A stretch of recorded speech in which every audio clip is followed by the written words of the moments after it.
Diwai Makam adalah sebutan untuk sebuah komplek makam peninggalan sejarah Aceh di Kampung Lambaros Kep, Kecamatan Kota Alam, Banda Aceh. Komplek makam yang berlokasi di tengah-tengah areal tambak ikan kawasan kampung ini telah lama diketahui dan dikenal oleh warga setempat.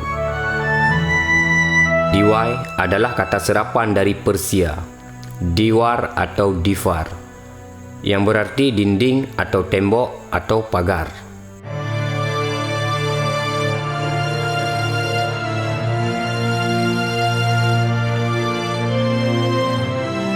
Sebutan untuk pemakaman ini kemudian diabadikan menjadi nama salah satu dusun di Lambaros Kep. Kendati tidak ditemukan catatan nama tokoh-tokoh yang dikuburkan, tapi pemakaman itu sangat dikenal dan dihormati. Jarak lokasi pemakaman yang hanya beberapa kilometer saja dari bibir pantai membuat pemakaman itu ikut terhempas bencana tsunami di penghujung tahun 2004. Batu-batu nisannya tumbang dan beberapa di antaranya dihanyutkan arus gelombang tsunami sampai puluhan meter.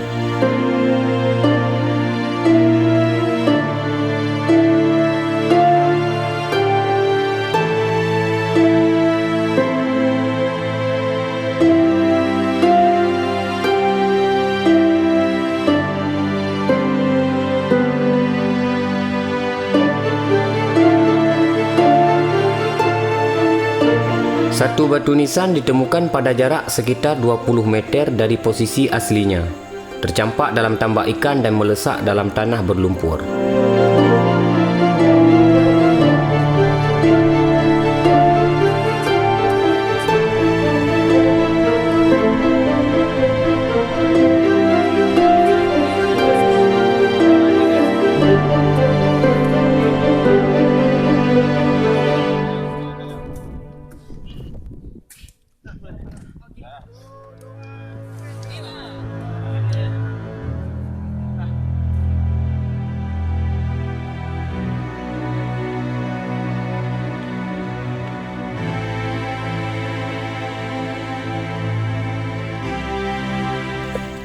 Supaya Diwai Makam tetap lestari dan dapat menjadi saksi atas suatu kehidupan di masa lampau, masyarakat peduli sejarah Aceh atau MAPESA berinisiatif untuk melakukan penataan komplek makam ini.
Alhamdulillah.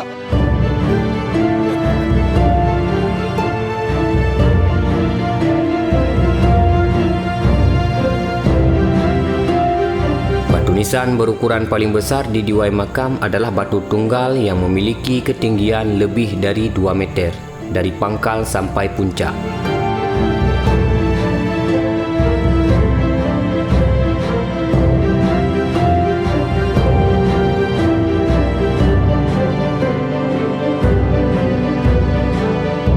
Batu nisan ini dipahat menyerupai bentuk tabung oktagonal menirus ke bahagian bawah sebelum pinggang.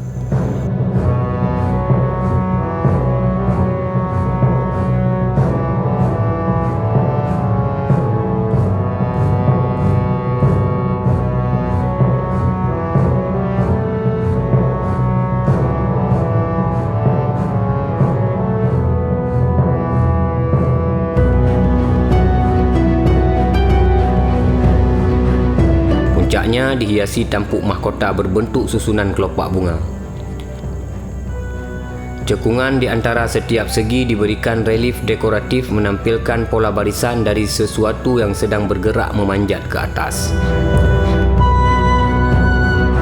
Motif-motif dekoratif juga tampak pada pinggang batu nisan yang memisahkan antara bagian atas dan bagian pangkal.